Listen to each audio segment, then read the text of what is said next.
right, we are live. Good morning, good afternoon, good evening, race fans, depending on where you're at in the world. We are here to discuss strategy for the British GP at the iconic Silverstone circuit. Fun facts, I don't know if you guys knew. The 1950 British GP at Silverstone was the first official Formula One championship race. There had been Grand Prix races that preceded it for many years, but excuse me, that was the first official one in 1950. Sorry. The current lap record held by Max Verstappen set in 2020. So 4 years old. And England's own Lewis Hamilton has won here 8 times, which is a record that is probably unlikely to be beaten. Before we get into chat and strategy for this weekend, a couple quick intros. My name is Ross. I'm the founder and CEO of GridRival. Today I have Ryan Booth, our Director of Business Operations, and William Laddie, Principal Software Engineer. We are short of our CTO, Michael, this week, who's out on a break with his family for the holiday weekend. So hope that he's enjoying it. We're going to start off like we normally do by going over a quick recap of the previous race in Austria, which was certainly a wild one with filled with excitement there at the end. I think similar to last weekend, not a ton of movement across the board in terms of drivers, at least in terms of amount of fluctuation. We had the exact same movement we did in Austria as we did at the previous race. 11 drivers went down in salary, 8 went up. Gasly stayed flat. So to get into winners and losers, we have Piastri. Well, let's just talk about first Russell. Right, was given a nice gift as the result of the cat fight between Max and Lando. So he took first place, but actually finished second in fantasy points to Piastri, who dominated the weekend in fantasy points at 202. He had 15 overtake points, 19 sprint points, 12 beating teammate points, and 9 personal improvement points. So one of those weekends where first place finishing the race doesn't necessarily equal first place in fantasy points. So great weekend for him. Also up $2 million in salary as a result of that, along with Nico Hülkenberg and Kevin Magnussen. So both Haas drivers up $2 million. Ricardo up 1.8, Russell up 1.3, Sainz up 1.2, and then you have Hamilton, Stroll, Hamilton and Stroll up less than about $500,000. On the losing side, we have Alonso down $2 million. We'll have an interesting discussion about his price point and where that puts him in terms of talent driver eligibility. Leclerc down $2 million, Lando down $2 million. As a result of not getting back in and being able to finish the race. Zhou down close to 2 million, but 1.8. And then you have Tsunoda, Sargeant, Bottas, and Verstappen all down around just under $1 million. So lots of movement. Only a couple at the max, up and down. And then teams, let me pull up Temu. I didn't have it on my chart, but I'm guessing you have Aston, which had a rough weekend, down 1.6. Haas with a great weekend, up 2.4. For those who are familiar with the way that salaries fluctuate, constructors have slightly more upside that can move up 3 or down 3 million in a single weekend. So if you took a flyer and had the whole Haas team on your roster this weekend, you made out with an increase in team value of $6.4 million. So I know Have a guess who the most valuable team is right now. Have a guess who the most valuable team is. Anyone in terms of just outright salary? Yeah. Yes, in terms of outright salary, most valuable team. I know because I'm looking at it, but I'll let the chat chime in. Yeah. Well, they're gonna. McLaren. Nope, PF not McLaren. There you go. Some right answers. Mercedes number 1. Yeah, I'm just reading the responses. Just shows how it goes. So you had both Mercedes cars have a solid weekend. You had a McLaren crash out and be the only retirement. You had Red Bull where they both had problems. So you had Max with his contact with Lando. I don't know if you guys saw the picture online afterwards, but Checo actually had a hole in his side pod after some contact. Yeah, I did see that. Which acted as a parachute, essentially, and slowed him down. Not that he's had a lot of pace recently, but you're just really in the hole when something like that happens. So miserable weekend for Red Bull. Yeah, absolutely. But yeah, Mercedes up top. It's 2020 all over again. Yeah, very interesting dynamics in terms of adding if you have an open spot for a constructor this weekend, we'll leave open some really interesting choices, which I'm sure we'll get into. Quick tech analysis that was brought to us by one of our viewers, Jake Adams. Maybe not tech analysis, but kind of some power unit thoughts. I think we're getting into a spot in the season where you're going to start to see more and more grid penalties as a result of people taking penalties for power unit components. So 16 of 20 drivers are at capacity with batteries and ECUs. So only 2 teams have only used 1. The rest of them all use 2, which is a full allocation. 14 of those 16, when they take one, it'll be their first infraction, which is a 10-place grid penalty. So I think coming out of, at least, for sure, coming out of the break, which is going to start here in 2 more or 3 more races after this weekend, I think you're going to start to see a lot more grid penalties. Verstappen and Gasly are both at capacity on 6 of 7 power unit components. So, Verstappen is most certainly, and Gasly going to be most certainly going to be seeing more grid penalties as a result of having to replace some of those things. It's really halfway through the season. Safest teams are McLaren and Aston Martin. Neither of those teams are at capacity for any of the 7 power unit components. So something to think about if you're signing, any long-term contracts, 4 races, something you might want to consider. Go ahead, William.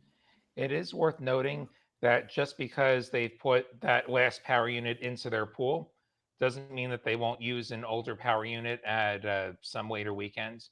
It doesn't mean that those go out the window entirely. That said, like, we have seen Red Bull have a couple of outright failures in practice, which were probably older components.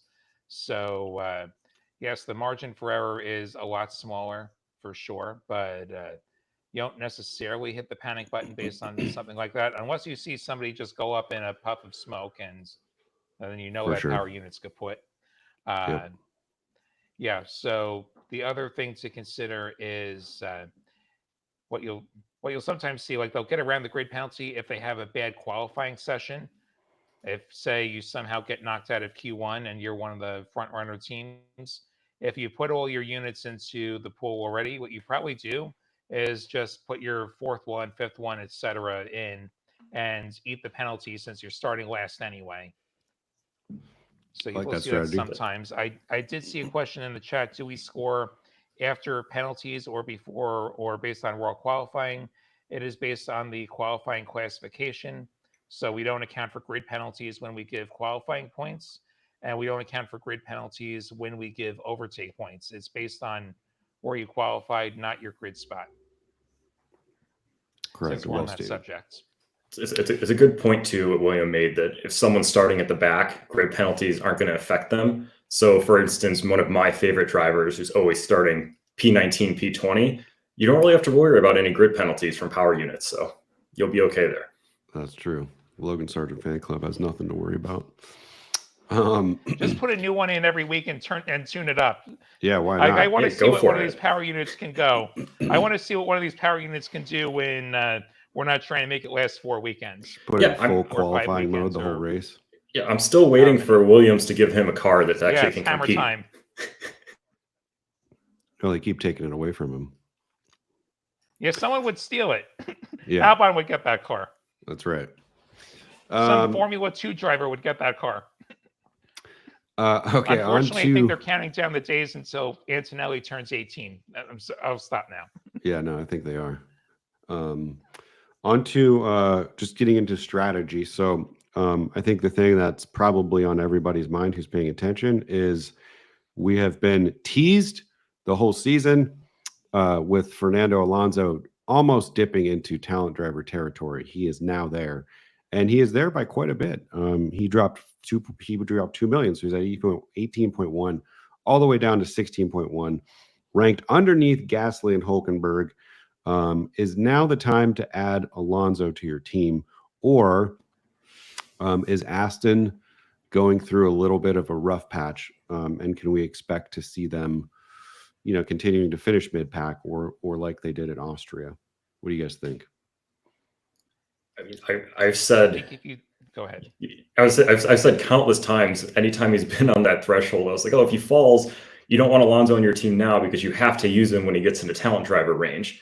And now it's like, I don't know. It's like it's the dog chasing the car. It's like, what's he going to do when he finally catches the car? I don't know what to do right now. I don't think I'm going to touch him. Like Aston has looked so bad. Alonso has looked bad. I mean, I'd rather have Stroll than Alonso at this point. I think. Like I just don't even think I want to touch it at all. But I wouldn't blame anyone for doing it. I think if you look at just pure talent, like Alonso has a track record of that guy that you want to use and get double points with. But the way things have been going lately, I don't know. I can't recommend it wholeheartedly. And I thought for sure I'd be able to. Right. Do you want to catch a falling knife? That's what you're trying to do if you're taking Alonso. Yeah. You're trying to catch a falling knife, and you Yep. may well cut yourself in doing so, because Aston has looked slow. Like I put together my own team power rankings, and I actually have Aston in either 7th or 8th right now. I think they are level with Racing Bulls, and Oh, I interesting. think Alpine is better than them. And I can't believe I'm saying this. I think Haas is better than them.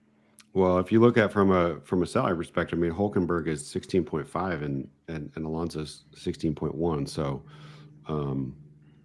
not too bold of a claim looking at numbers, but it sounds crazy to say for certain. Yeah, I agree. I see Evan's comment in the chat. It says, I'll come out and say what everyone's thinking. Lance Stroll is the leader of that team. Very true. I think we've reached that point. The stroller coaster. The stroller coaster Alonso's looking every bit of. Alonso's looking every bit of 40, whatever he is. Not that I'm much younger than him, but like Father Time is undefeated. Yeah, and for sure. I think we might be seeing a decline from him as well as a decline from the team. Like the team as a whole is not what it was. Yeah, I'm just looking at a salary chart here.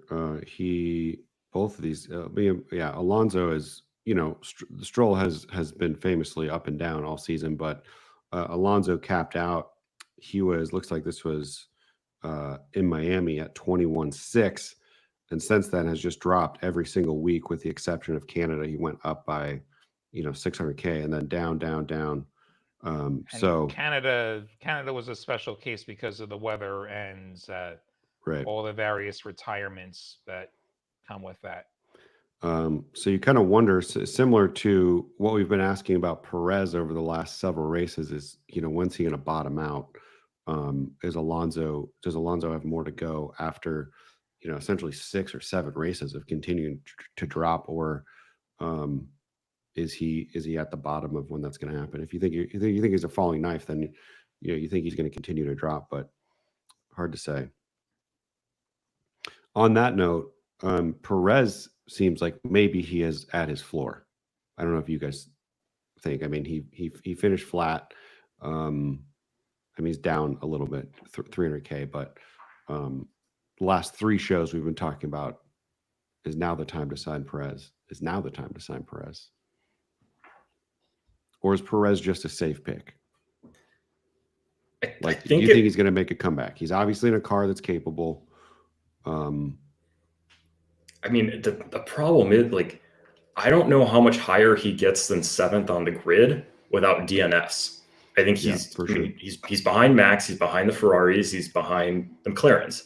But I think that's where he should be finishing. I know he couldn't. It was humorous watching him try and pass Hulkenberg, and he couldn't. We did find out later it's a humongous hole that he had in his side pod that made that an issue. But it was funny to watch, being like, how washed up is this guy? He can't get past the Haas. But I mean, he's cheaper than those drivers ahead of him. He should be. I think he's properly priced. I don't know if he's a buy. He's definitely not a sell. I think he's just kind of a hold. If you have 22 million left over ish for a driver, like, he's your guy. We have a very interesting thing going on with all the salaries. If you look at it from a whole, there's a gap between Perez and Hulkenberg of about almost 6 million. Like, there's 22 million all the way down to 16.5. So the discrepancies between the top of the grid and the bottom, with everyone being talent driver eligible below him too, it's an interesting week, the way the salaries have shaken out.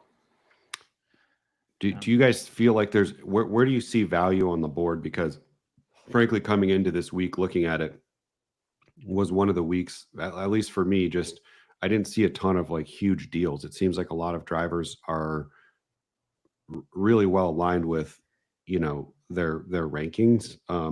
At the top of the board, you have some, you know, you have some obvious opportunity with some of like the blue chip drivers like Norris as a you know, as a $2 million drop, right? That was a fluke. So if you've been planning to pick up somebody at the top of the grid, this would be a good week to get Norris, but it doesn't come with like obvious and guaranteed upside like we've seen quite a bit throughout the season from driver to driver.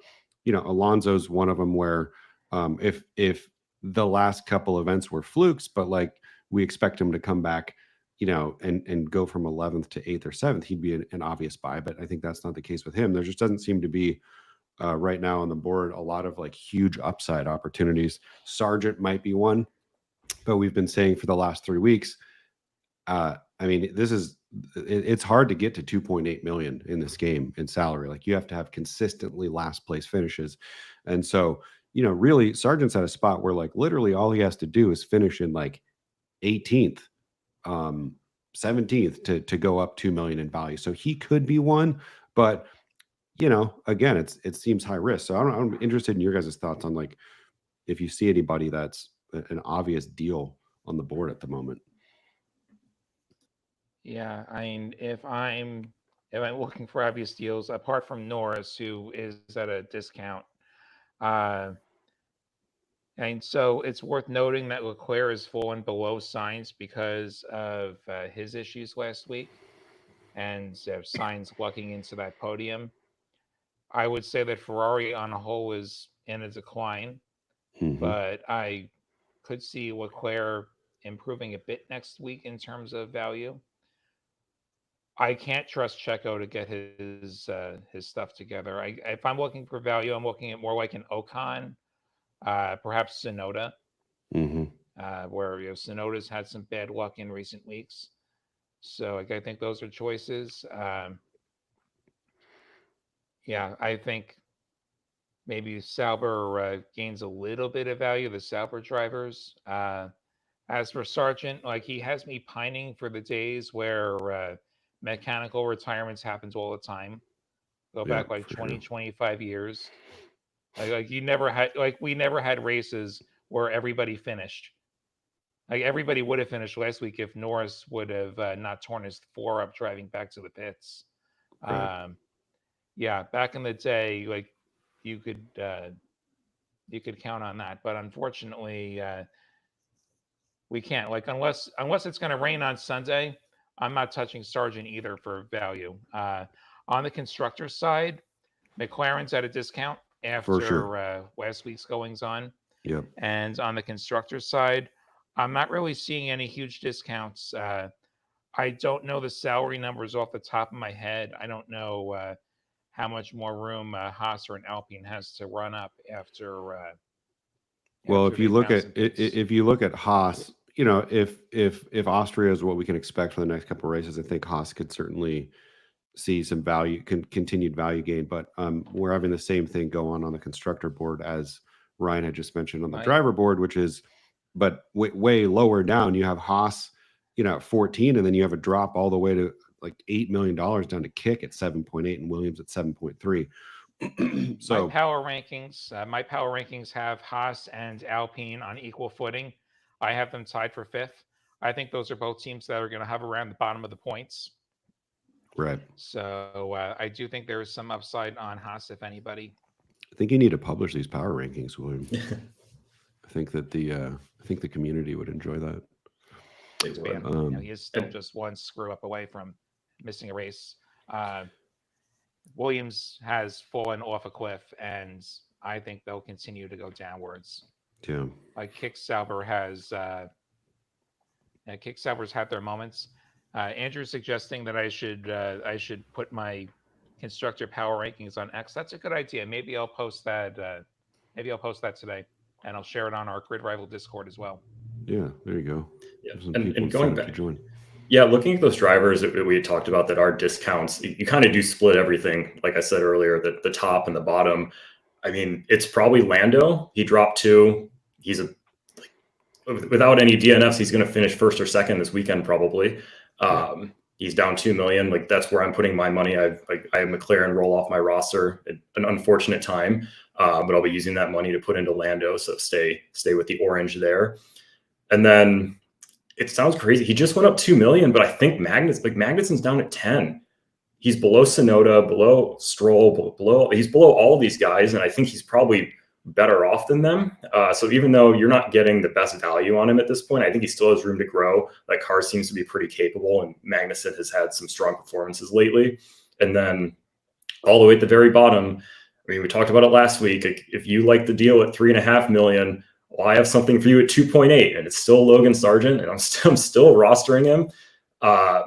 P19 is not the best, but I think when you look at the last race, it's who finished ahead of who. Lando Norris, Logan Sargeant. Like Logan Sargeant beat Lando Norris. Maybe not something you would have predicted, but it happened. So hopefully he can use that momentum. He's outqualified Checo several times. Yeah, and he's outqualified Checo, but it's like you look at Lando. I mean, it's 4th of July week. Big American victories, a Revolutionary War. Logan going over to Britain right now. He just beat Lando. He's taking a lot of momentum over there. This could be his week. Yeah. What's the saying? I think a broke clock is right twice a day or something. Yeah. Yeah. I mean, I'm certainly considering for what I said. He just has to finish. I would have to look at the salary fluctuation chart, which, by the way, we published. There's a question about how does Max and Checo both lose money, but Red Bull makes money. You can find that out. You can go to support.gridrival.com, go to leagues, go to salary advance, and we actually give the formulas for how these things fluctuate. But I'd have to look and see where Sargeant needs to finish at his current 2.8 to go up, because I actually think it's probably only 18th or something for him to go up by a decent amount at all the way down at 2.8. So yeah, interesting points. McLaren for sure on a discount. I think that's probably the most obvious thing on the board to me in terms of potential immediate upside. I think Lando for sure has upside, but I don't think it's he really has to finish second or first. Anything outside of that is like he may stay flat or he may go down a hair. I think McLaren at 24.8. The combined drivers just have to finish top 8 combined, top 6 or something, or average of 3 or 4 for you to get value out of that move. Yeah, and I think the gap between Max and Lando right now, like Max is, from a pure points perspective, I'd still rather have Max. I think he's the better driver and probably still in the better car, but the gap is extremely close. And in our game right now, the gap is just about 3 million. I think the gap should be less. So if I had to have one of those guys, I'm taking Lando at 3 million less over Max. Mm-hmm. Yeah, I also slightly prefer Lando. That said, we've been bashing Checo for a while now. Max can score more teammate points, and this bad result does offer both of them the chance at some improvement points over the next 8 races. Yeah, a little bit more Lando than Max. And it took a botched pit stop for Norris to even be near him. Yeah, and the whole thing is like Max had the botched pit stop. He took all that damage, gets a 10-second penalty, and still finishes 2 spots ahead of Checo. Like we went through the gauntlet, and Checo just kind of couldn't do anything. He did have the damage, but still, like 2 spots ahead after all that for Max. Yeah, both those cars were damaged at that point. You know what? Max should have got a grid drop. A 10-second penalty is baloney. Interesting question. Somebody asked, is it worth dropping Leclerc? His contract has killed me, and I have him for 2 more weeks. Looking at his salary chart, I don't know. That's a tough call. He's now at his lowest value the whole season. He started off at 25.2. Over there was 8 races. He made it all the way up to 29.4. And then the last 1, 2, 3 races, he's dropped from 29.4 to 25.1. So I almost think, if you have him for 2 more races, those 2 more races might get you some of your value back. And at 25, your drop fee is going to be $750,000. It's going to be $750K or somewhere around this. It'd be pretty expensive to drop him. I'm not sure if you guys think that would be the right choice or not. To me, it seems like, I don't know, if I was in that position, I'd probably be holding with 2 more races to go, trying to remake some of that. But what direction are you going instead of Leclerc would be my question. yeah. Leclerc is at the bottom. I would say that Red Bull and McLaren are comfortably ahead of Ferrari. Mercedes is at least equal with Ferrari. I do have Mercedes slightly ahead of them at this point. So So if I you don't know drop how much Leclerc, upside you're going to have, barring some upgrades. right? And if you drop Leclerc, and you have some extra money in the bank prior to that, you might be able to drop him and pick up Hamilton at 24.9. But again, to William's point, like, is he going to outperform him to the degree that it's worth the $750,000 drop fee over the next 2 events?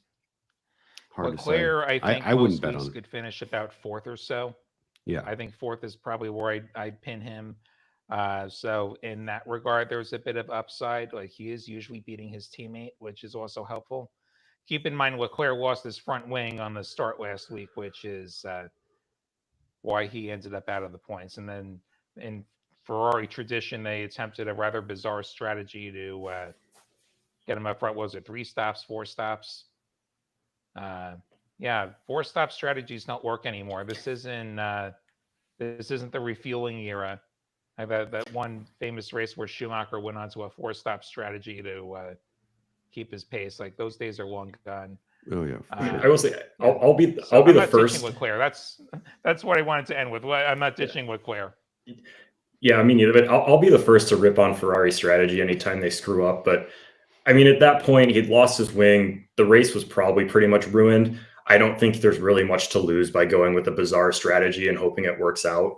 I mean, if he's running 4th or 5th and they start doing things like that, that's a problem. But I mean, when you're coming from the back of the pack, the race was already ruined. Like, there's really not much of a downside to trying something crazy. It could work out, or who cares if you finish P19 versus P11? Like, Ferrari's not fighting for P11, P12. Like, they want to be up at the top. So I think at that point, it didn't really matter what they were doing from a strategy perspective. I don't mind them getting aggressive and trying something wacky. Like, of course, it didn't work, but it was worth a shot. For sure. You have a Logan supporter. Liam says, now's a great time to sign Logan for 5 contracts, 5 races.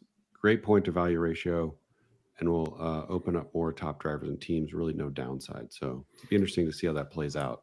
Yeah, I agree. He's basically free at this point. Like, you have so much more money to spread around the rest of your roster. And I know we talked about reliability being a lot better, and we see a lot more finishers, but still, like, you don't see very many we had all 20 finish and then 19 finish last week. I think we're due for 17, 18 finishers. Hopefully Logan's one of those guys, and he should go up from here. It's 2.8. Like, yeah, so I'm just looking at the salary fluctuation table on our support site. So the default value for 20th position is $700K, and what that means, and you have to understand how we fluctuate salaries. And to do that, I would just check out the table at support.gridrival.com. But basically, it would be very difficult for a driver to ever actually get all the way to 700,000. You have to finish in 20th position, literally for probably 10 races in a row or more. Default for 19th is 2.4, so he's almost there. And then at 18th, it's 4.1. So if he finishes 18th or above, he's going to get an adjustment upwards. To get a full adjustment of 2.8, or sorry, of the full 2 million, I think he's going to need to finish 17th or better. So again, it's like one collision on the first lap and you're there. Yeah, that's all exactly. it takes. One collision on the first lap. Right. So even if he finishes 19th, he will drop, but maybe by 100K. He truly is most likely at his floor. The only thing that will bring him down further, to William's point, is all classified drivers finishing the race, he's in last place. So any DNF where it's not his DNF, but he finishes the race, is probably likely to result in an increase of value for him. Yeah, even and more I so think if it's Albon. I'm going to post this. I'm going to post this. And Albon's good for a crash. Albon's the one who's breaking the cars. Yeah. All right, I just posted the salary table in the chat for anybody who wants to kind of dig in and see how the formula works.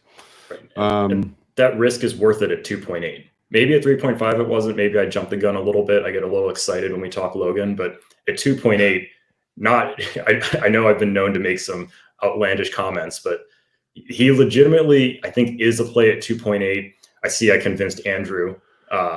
So we'll take it. Yeah, for sure. And I think it goes, one point worth making, somebody else said at this point in the season, it's really focused on not losing value. And I would say that might be the case if you've passed this threshold we've talked about in the past that typically exists in like the 125 to 135 million range, where it gets really hard to go below that because your team is usually really heavily weighted towards the top. And if you're signing long contracts, even if someone drops in a week, they're likely to go back up the next.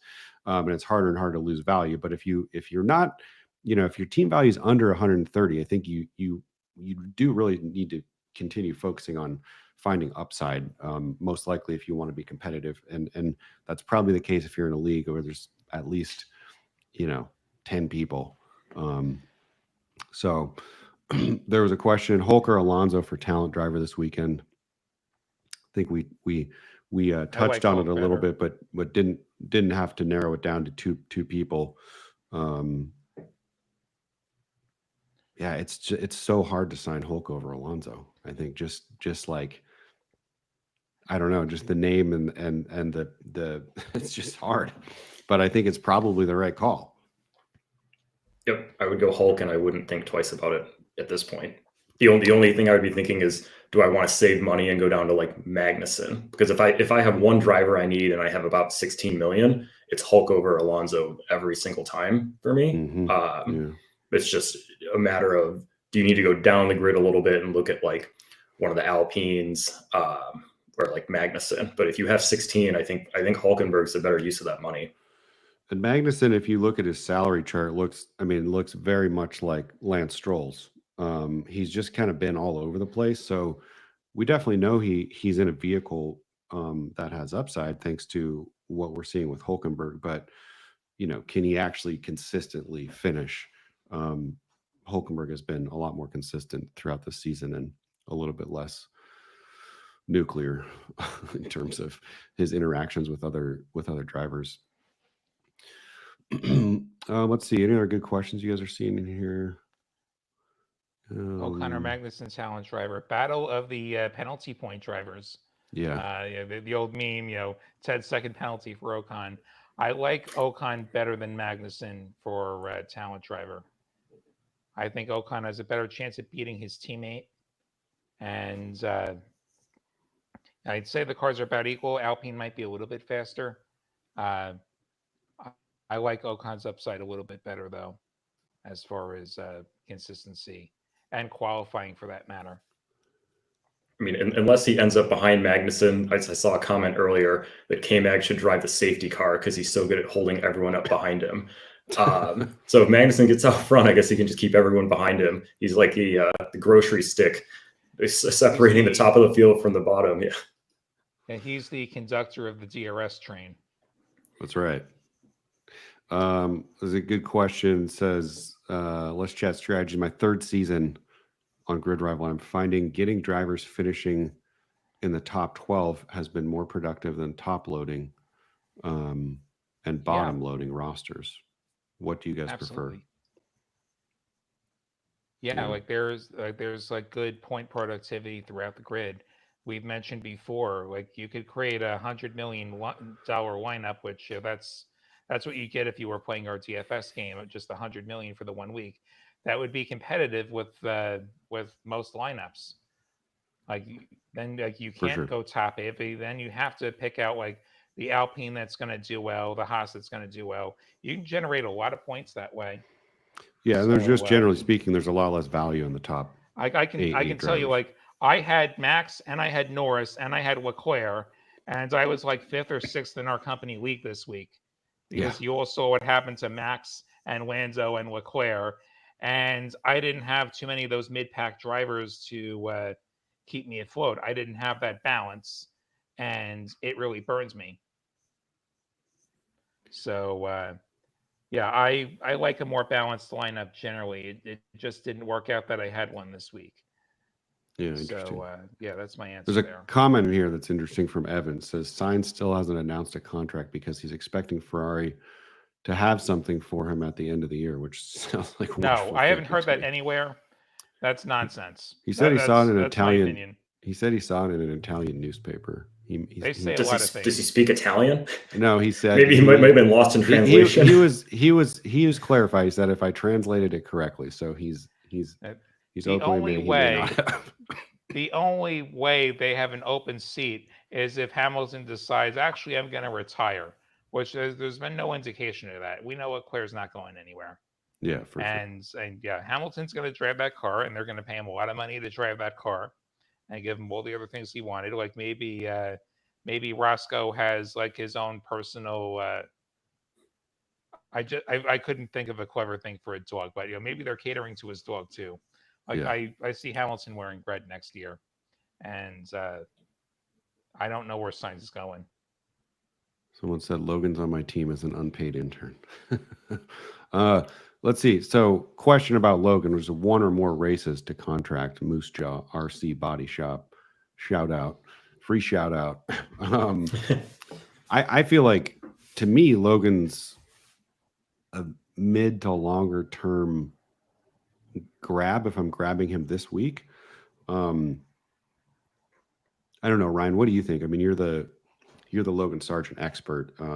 If you're grabbing him on your team, how long are you keeping him if you sign him today or this weekend? If you're brave enough, I mean, at 2.8, he almost has to be that long-term play that you just lock into the bottom of your lineup and hope that he accumulates value. Like, you got to think that this week he gets the 4th of July America bump, and then hopefully he can just kind of ride that momentum out. But in all seriousness, like if you're going to go with someone that low down, you take them for 4 or 5 races and just hope for a couple DNFs. Maybe he finishes like 16th or 17th.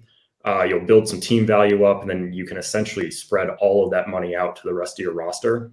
You're just using him as like the bottom of the barrel, and then stacking the roster with the rest of the team.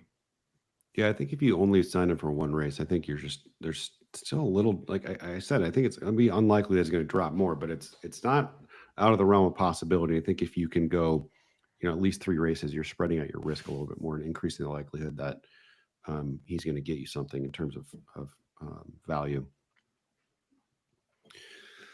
Let's see. We answered O'Connor Magnuson. Season-long strategy question. I'm in 3rd in my league. The guy in 1st and 2nd have about 300 points more than me and a lot more money. I have 113. They have 122 and 130. What's my move? Well, we need, I think, first of all, more information about who's on your team, how much money you have. So with these budgetary differences, you probably are not mirroring each other's lineups, which is a good thing. You have a chance to do something different than them, to do something better than them. So you have that going for you, actually. I would say just continue picking like the best lineup you can in terms of points. Like if you find those value spots, great. Like we talked about Norris being a value spot. We talked about McLaren being a value spot. Like if you want to go one of those routes, that's a great thing to do. Otherwise, like I was alluding to before, like there's actually a lot of points in the midfield and some value as well. Usually you're a mid packer, you have a good day, you're going to gain some value too. Mm-hmm. So you have plenty of life still. Yeah, and it's too early to start mashing a panic button. Just keep putting together as many good lineups as you can. Try and get as many points as you can. Stay within striking distance. The answer will change eventually as the season keeps going. When you get down to 4 or 5 races left and you need to make up a lot of points, then you got to start doing some really wacky things that are completely different than like anyone else would do, and just hope for the best. Yeah, but at this point, don't do anything crazy. To echo that, we are only halfway through the season, and for what it's worth, I'm in several leagues with the one that's most competitive with some of my close friends. At one point earlier in the season, I think I was up to 125, and I'm down to 115. So, you can lose value as quick as you can gain it. I had Albon on my team, and he spiraled. If you have a spiral situation, I don't think that guy that's at 130 in your league, he might be close to runaway territory unless he's got some bad luck. But to both Ryan and Williams' point, probably the time to consider being the contrarian. I think the things I would be doing is every week after the results, be looking at, if you go to the leaderboard, I'm not sure if everybody knows this, and you tap on any of the other people you're playing with, it'll show you their lineup for that week. It doesn't show you their contracts, so you can't see how much longer, but I mean, you can generally get an idea of who's on their team. And then also when you click the driver selection, the data icon in the top right-hand corner, if you go to the expanded view, you can see something, it looks like this. You can see a statistic called league adoption, and that's going to show you a percentage of who else in your league has that driver. So you can really be trying to think strategically about putting people on your team that they don't have to maybe create some separation. He did just respond. He said all of his contracts ended last week. So he's got 113 million with a completely open slate. Yeah, I think like we've talked plenty on the show about where there's value. So I just think maybe the advantage you have right now is you have an open roster. Some of the other guys in your league might be locked into some things. Take advantage of McLaren, take advantage of Norris, depending on how much you trust us on our opinions about Logan Sargeant. Take advantage of the opportunities that exist, and maybe do what I said is compare them to some of the other guys in your league and see where they're trying to play things as well. Yeah, and I was thinking about this morning. Like, there are points to be had in the midfield. Like, look at any driver and just kind of trace back the course that they've gone through this season. I mean, for example, you have Ricciardo and Tsunoda at Racing Bulls. Like, everyone thought they were going to be amazing to start up the gate. They weren't. They lost a lot of value. Then they had some good races. Now they're back to not looking that great. Although, I mean, Ricciardo did quietly put together a points finish in Austria. I'll give him credit for that. Look at Albon. He was kind of considered someone decent down there. He had a couple of weeks where it looked like he was going to be, he was the talent driver to choose. He had 1 week where he was a top scoring talent driver. Now, like, no one will touch him with a 30-foot pole. Alonso's been all over the place. He's finally talent driver eligible. No one wants him. The Haas's have been all over the grid, from don't touch them to like now they're probably that competitive mid-pack team. Alpine was driving just a dumpster to start the season, and now like we're talking about them as usable. So all of these drivers have kind of gone through like the Lance Stroll style roller coaster, and it's just getting on at the right time and hopping off at the right time. So there are a lot of ways to make up points in those leagues. Yeah, for sure. And there's some good feedback from people in this chat, by the way. Jay Conway is ranked 6th globally, 10,831 points and 138 in team value. So nice. We got a lineup question from Anhrox. This is a challenging one. I have Max, Yuki, and Alpine, but Norris, Piastri, and Sargeant are locked. Need 3 drivers, 56 million. So quite a bit of the upside we talked about is off the table for this individual. They didn't say anything about McLaren, so I'd say if you have an open spot for a constructor, that might be enough. He has Alpine. Oh, that's right. We could consider dumping Alpine, though. Like we could actually consider pivoting off of Alpine. Which, dumping Alpine, that would be about 450,000. Yeah. To drop. That said, that would leave you 56, and then the difference is like we'll call it another 10. So that would then leave you 46 million for your 3 drivers. I think step one is picking a talent. Like, I don't know if you want to run Yuki as talent driver. So I think you take someone who you want as talent driver, say like Hulkenberg, and then that leaves you 40 million for 2 more. You get one at the top, one at the bottom. But I think the biggest thing to lock in is your talent driver, because I don't know if Tsunoda is going to be your best bet for double points this weekend. Yeah, like if you took Hulk, then I would probably take. I think Hamilton and Ocon would fit. I think I don't remember the numbers offhand, but I feel like Hamilton could be a really good buy. I mean, if he has any sort of comeback, the gap between him and Russell is my 4 problem. spots. So. Actually, my one problem with Hamilton is I have a hard time seeing him consistently beating Russell. Like you need Russell to get it in his own head and bin it at some point. He's got the same thing going on that Perez has, whatever it is that is. Dub Webb, I have Max and Lewis with 68.9 left. I need 3 drivers and a constructor. I'm going McLaren. I'm going Sargent. Max Lewis, 68. And McLaren and Sargent, 24.8 and 2.8. That's 27.6 that you've used. So that would leave you 41.3 for 2 more drivers. And then It's probably so tough. I know the mid. It's just 41.3. I had Norris and Ocon. Done. Yeah. And I think for all constructor questions, if you're looking to spend money on a constructor, I think it's McLaren. I wouldn't touch Mercedes, Red Bull, Ferrari. They're all around the same price. If you're getting McLaren, is the third most valuable, and I think they have the most value to go up. So I think McLaren is the easy call if you're going to spend money on a constructor. It's either McLaren or you go down the grid and save money. Midgang has a. He said, I have a banger of $100 million team. Norris, Hulkenberg, Ocon, Tsunoda, Sargent, and McLaren. I haven't done the math to see if that actually fits into 100, but I would say that does sound, just recalling the last 45 minutes of conversation, that seems like maybe the best lineup you might want. Like, that's a pretty good one. I did a 100 million lineup before the show of my own. Yeah. I actually have some similarities. I've got Gasly, Magnussen, Russell, Tsunoda, Bottas, McLaren.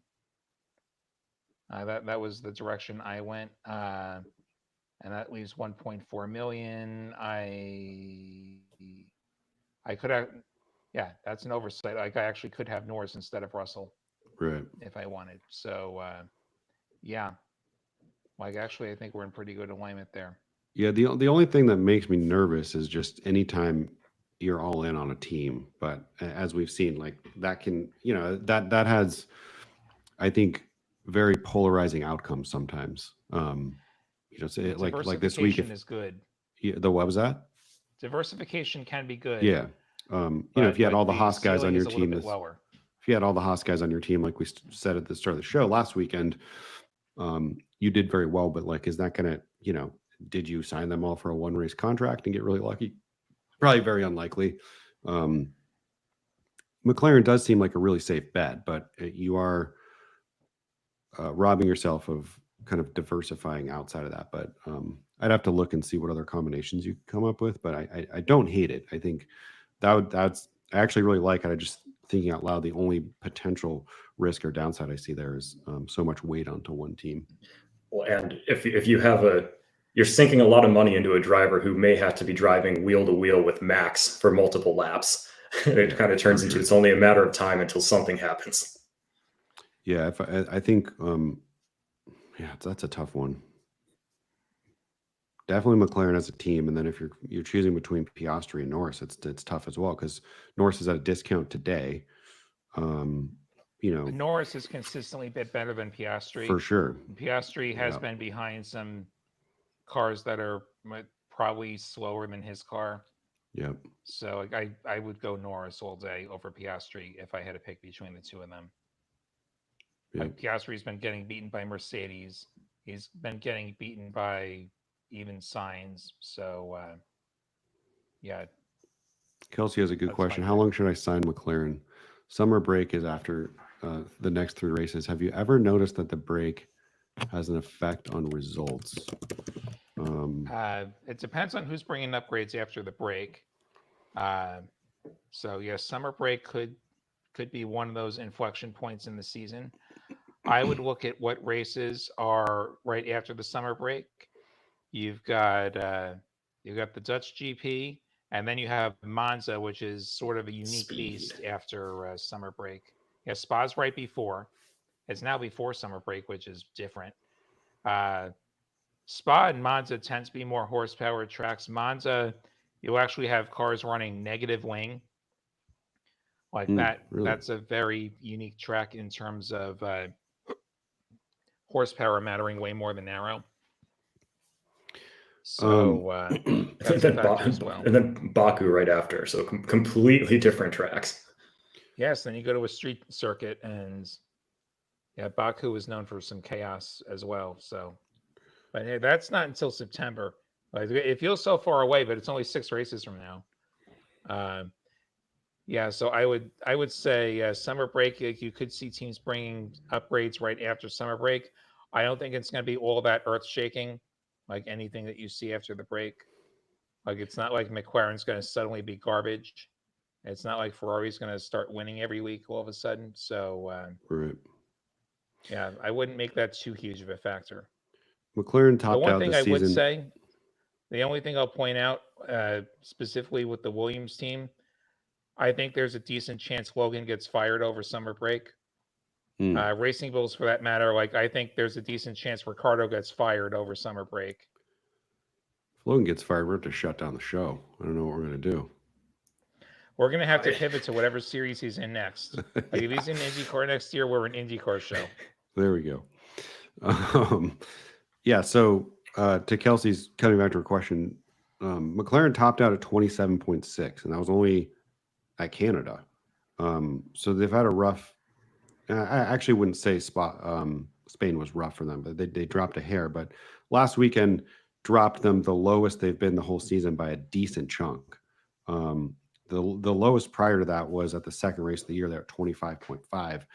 They've been fairly consistently moving up. So if I'm signing McLaren, which I might be, because I have an open constructor spot, my gut is at least 3 races. That's just where my team is at. I'm at a spot where, like, I get nervous about 1 or 2 race contracts since I'm really, really confident that you're going to see gain.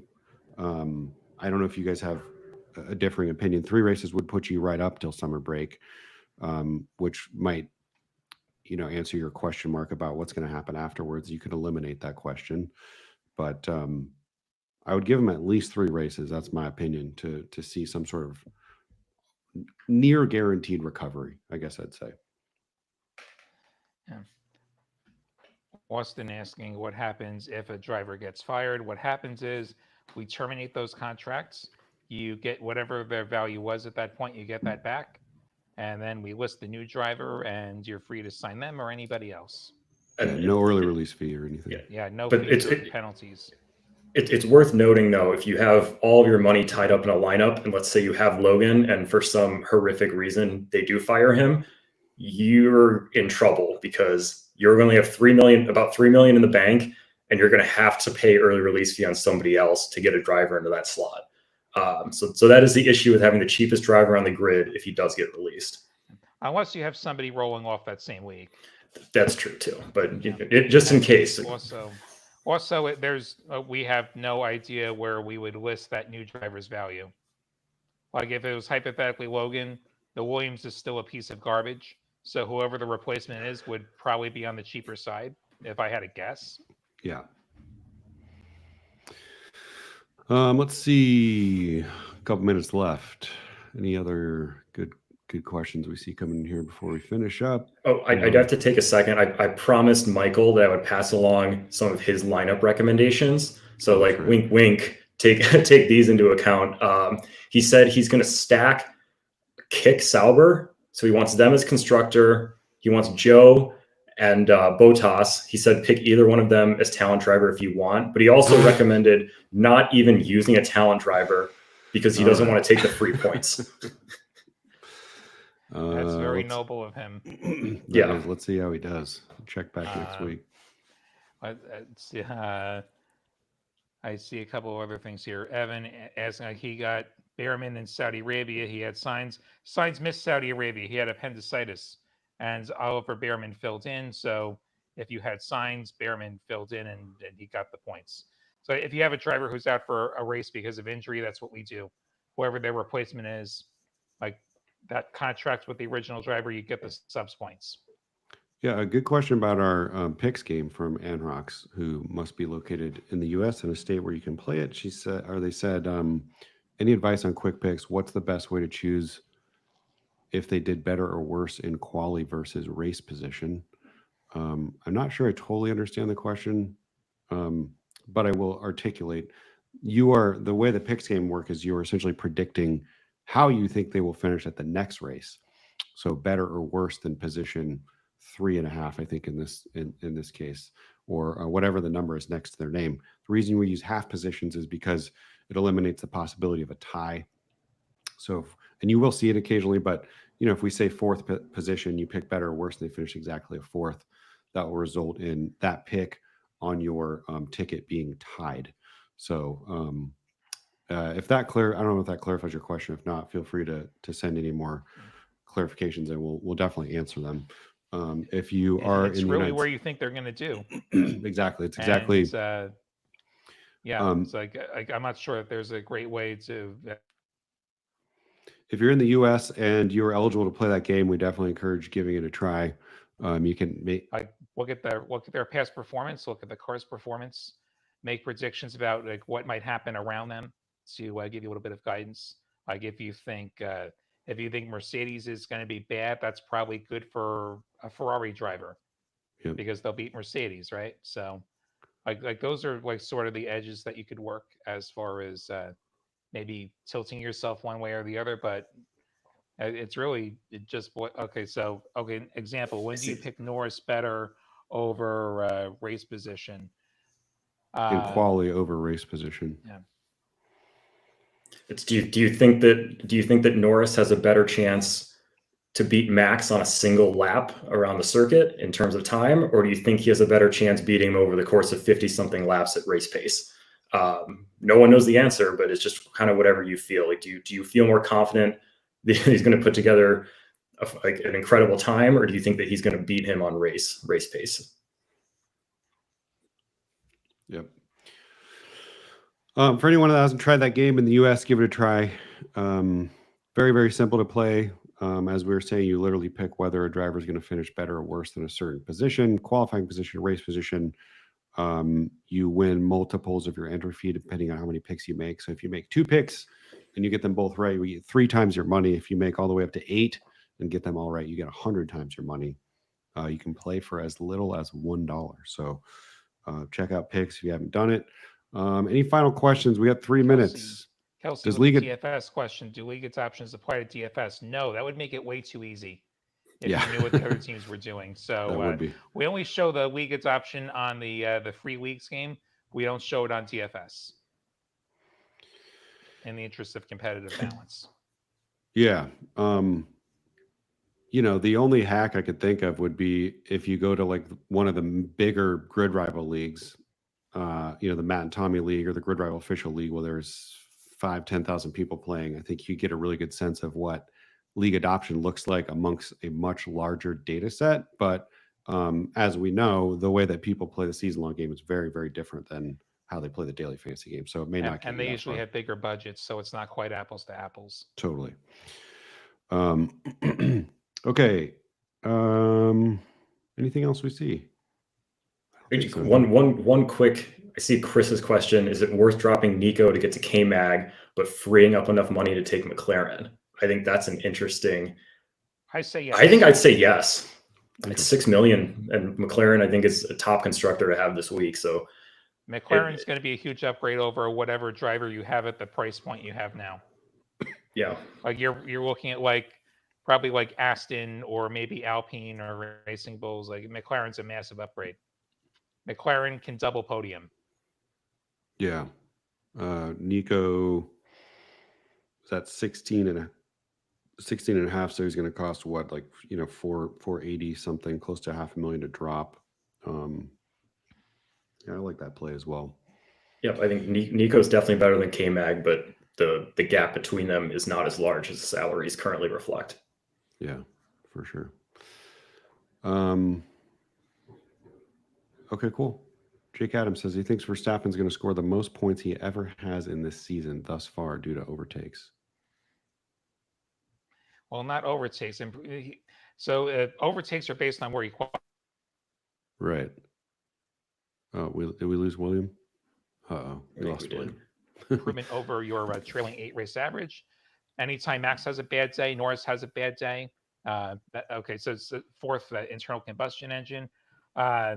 I didn't see that he's taking a 4th internal combustion engine. If he did, he would take a grid penalty. Grid penalties do not apply to overtakes. So it's based on where you qualify.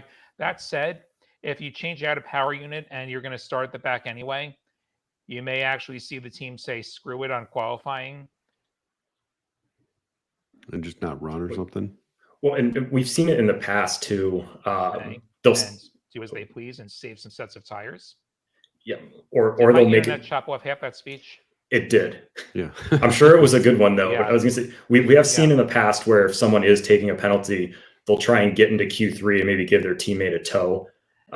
We saw that in the Hamilton Verstappen season. And that's what, at a track like Monza, you would definitely see that. There's some places where a tow is less useful. And what I was saying was you may actually, the team might just say, forget it and save a set of tires for the race and just start from the pit lane, which would also let them take the car out of Park Fermé and make whatever changes they want and focus purely on race setup if you're going to be last anyway with penalties or close to last. Evan Gregory says Williams' internet has DNF'd. It has. On that note, we will end for the day. We're a minute past our time. So we thank you all for joining. We hope you enjoy the race weekend at the British GP. And Happy 4th. Happy 4th of July for those of you in the United States. And look forward to seeing you for the next show. Please like and subscribe to the channel so you don't miss out. And again, everyone have a great weekend. Thank you.